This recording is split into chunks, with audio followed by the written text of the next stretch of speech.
If your team is underperforming, it's probably not the people. It's the roles that you've designed for them. I'm John Pike, and I've helped businesses restructure roles to unlock dormant potential and 10x their results. Today, we're going to unpack why the way that you define a job determines not only who thrives, but also who leaves. Let's take a look at role design or fit and optimization. A great team doesn't just come from great hiring. It comes from great placement and development. Simply put, the most talented people will underperform in the wrong roles. The most well-intentioned leaders will also flounder if placed in the wrong lane. And the best culture can start to crumble when people are forced to operate out of alignment for too long. That's where role optimization comes in. Role optimization is the disciplined practice of aligning individual wiring, strengths, and motivation with the precise responsibilities, rhythms, and relational dynamics of a role. It's the bridge between talent and task. Not just do we have great people, but are our people positioned to do their greatest work? In high-performing organizations, success isn't just about who's on the team. It's about who's in what seat and specifically why. What is role optimization? Instead of defaulting to org charts and job descriptions, role optimization examines how a person's behavioral traits, motivational drivers, and decision-making styles all interact with the demands of their role.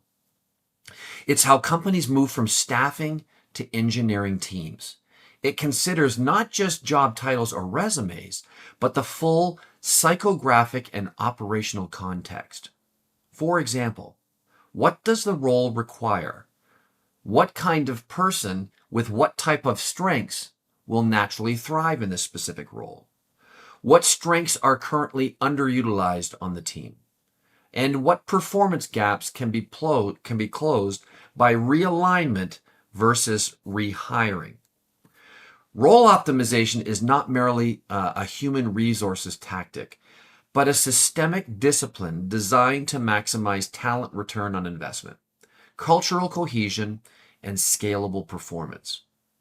While many companies put energy into hiring the right people, they often neglect to ensure that those individuals are rightly placed. Misalignment between role and individual capability quietly erodes productivity, morale, and growth potential. Role optimization is the strategic alignment of individuals to roles based on cognitive and behavioral fit, decision-making styles, communication patterns, stress and conflict responses, intrinsic motivation and their values of why they come to work every day, success habits, and top performer benchmarks. Simply put, it's a proactive, ongoing system, not a one-time organizational shuffle. It ensures that the right people are doing the right work in the right way at the right time. Let's take a look at the psychology of role fit. Really, it must be a top priority for you and your team. When an individual's natural wiring aligns with the required talents, environments, and pace of a role, they enter the psychological state of flow. Conversely, misalignment creates friction, slow performance, demotivation, burnout, and disengagement. Key dimensions include their behavioral style, things such as being outgoing versus being inwardly built, reactive versus proactive, detail-oriented versus macro-focused. And then as it relates to motivation and drive, autonomy versus the structure, achievement versus harmony, and risk versus stability. When we take a look at cognitive patterns, or what this really means is their abilities, strengths, talents, not skills, analytical versus creative, strategic versus tactical, and intuitive versus sequential. There's a tremendous amount of strong empirical research that shows that role fit correlates significantly with job satisfaction, performance, retention, as well as engagement. As one often cited meta-analysis in industrial and organizational psychology found, person-job fit predicts job performance with a correlation of about 0.45, making it one of the strongest non-technical predictors of success. Let's take a look at principles of effective role optimization. Role optimization really eliminates the guesswork by making hidden misalignments visible. It allows founders and managers or leaders to spot mismatches between roles and wiring, to reassign or redesign roles before performance suffers, to build teams with complementary strengths and minimal overlap or duplication, to scale the organization chart with intention versus there being chaos, and to create clarity around responsibilities, expectations, and development path. Role optimization isn't guesswork.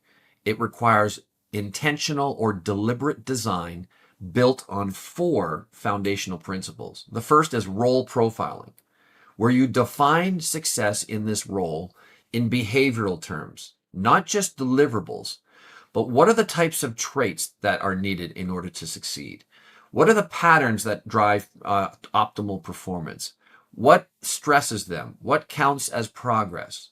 Second is behavioral, motivational, and talent data, by reviewing the psychometric insights that reveal how people think, feel, make decisions daily. Gap analysis, comparing the individual profiles of each person with the role profile to identify areas of not only alignment, but also misalignment. Iterative realignment, perform strategic shifts, adjusting the scope, redistributing responsibilities, or modifying role accountabilities based on ongoing performance data and feedback. Simply put, we want to make sure that people are in the zone most of the time utilizing their strengths. And from research, we know that only 11% of the world's work population spends most of their time in their strengths. The core process of role optimization, role success profiling, it's really about defining the roles based on what actually drives success, not just having generic or vanilla job descriptions. We also want to identify the ideal talent profile for each specific role, using current top performers to model success attributes internally for using in kind of like a position-wide benchmark. Next is internal role mapping, where you audit your existing team against open roles and success profiles, as well as surface hidden strengths, future leaders, or also misplaced talent. The third aspect of this involves diagnostic profiling, where each team member completes a 3-dimensional psychometric assessment. Part of it is behavioral, which is the least important, incidentally. The second part has to do with what they value or why they show up to work every day. What is it that motivates and drives them? And then the third and most important piece, which is 80% not only of your hiring criteria, but also the predictability as to whether or not they're going to excel on the job, has to do with their innate talent, their strengths, their cognitive abilities.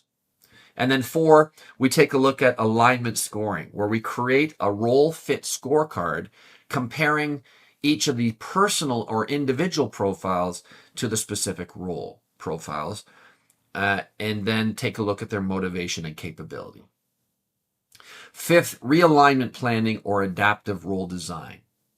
For high fit individuals, we want to lock in the role and extend purpose, stretch opportunities, and future track.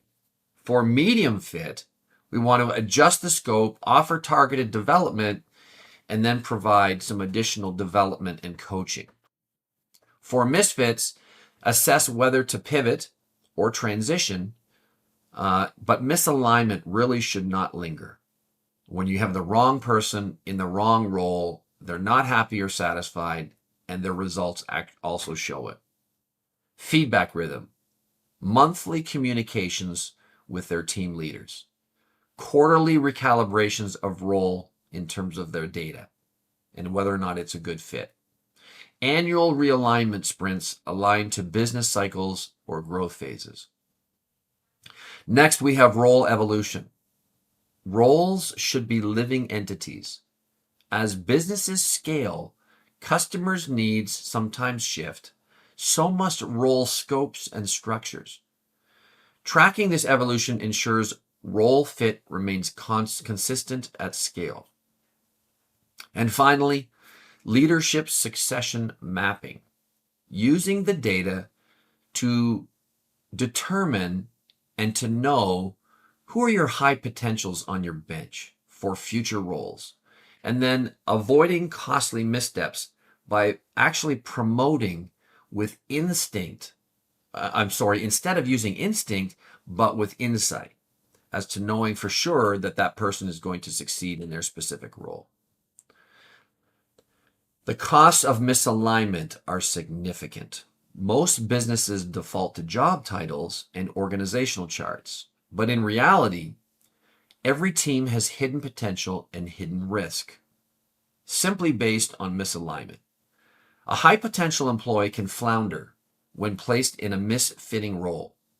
A struggling team can transform overnight when talent is redistributed with intention.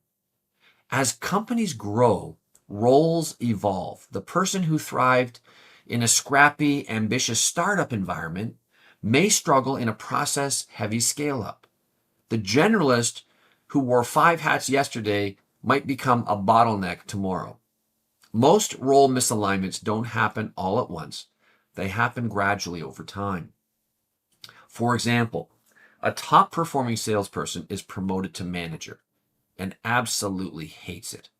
An operations lead gets saddled with human resources tasks and don't enjoy those things or excel at it, which is why they don't enjoy it. A high IQ analyst is forced into a high interaction, high pressure role. Or a founder spreads a key player too thin across different initiatives and performance suffers across all of them. The result? Talent that once felt engaged now feels stuck. People feel like they're failing but don't know why.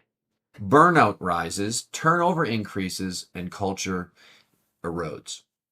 The tragedy isn't that the person is broken, it's that the fit is off with what their role or manager is asking of them. Even one misaligned hire can cause cascading costs like underperformance, slow ramp up, missed targets, stalled KPIs. They all absorb time, money, and leadership attention.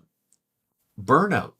When your natural strengths and abilities are underutilized, stress accumulates and motivation has a tendency to plummet. Turnover. Misalignment is a leading predictor of voluntary exits. Its ripple effects damages team morale and culture and can be incredibly disruptive, not only expensive. Cultural discord. Individuals working off-center disrupt communication rhythms, feedback loops, and collective norms. Opportunity costs.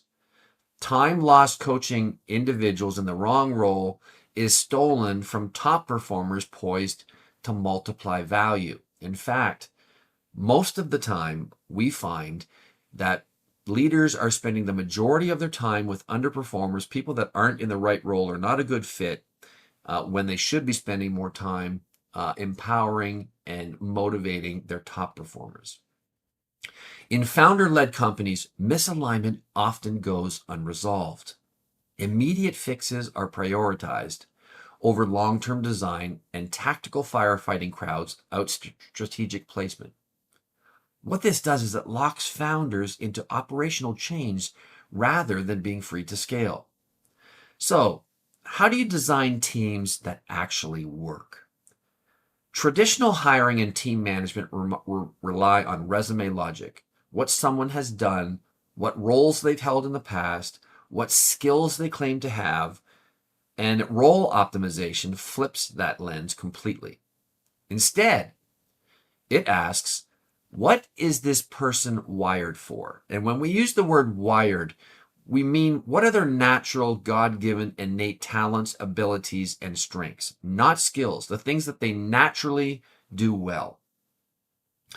It also helps avoid the most expensive mistake in business, which is putting a great person in a role where they will slowly, silently, or spectacularly fail. Not because they're bad or just not good people, but because the match was wrong. Role optimization isn't just about fixing poor fits, it's about unlocking hidden potential. It's about having the insight to know where someone is best suited to be placed. The quiet analyst becomes an irreplaceable strategist.